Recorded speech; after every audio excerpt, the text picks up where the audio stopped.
our mouths off. And we start telling stories.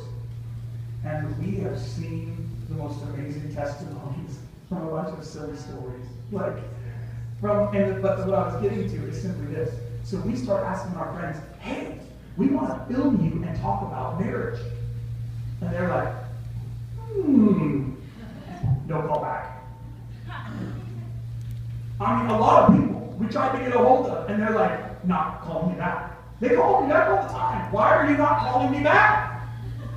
Well, we're really busy. We got a lot of stuff going on this season. We don't know if we have. Like, no, we're going to come to you. It's super easy. We're very busy right now. It's not something we can really do.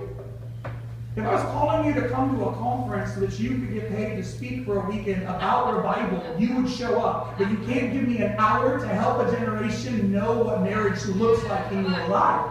Open your front door, show me what's going on inside of there so that I stop feeling like a loser every time I mess it up.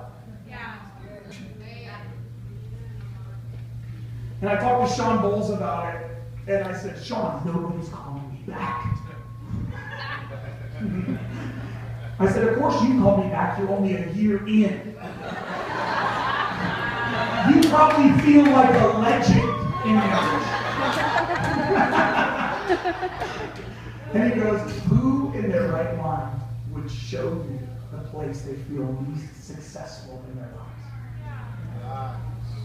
It was by them not calling back and not saying anything, it was evident that number one, it wasn't a priority, and number two, it was their most insecure spot in all of their ministry.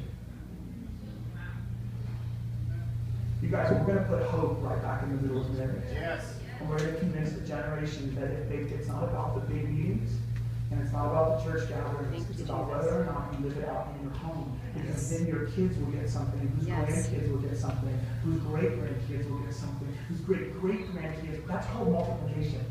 Yes. That's the kind of multiplication Jesus was talking about. In fact, if you want me to be really sensitive, Islam gets it and Christianity doesn't, and it's our plan. Amen. I don't know if that's touchy or not, but I feel like it has to be said. They're living out what is supposed to be our kingdom mentality. Move to a city,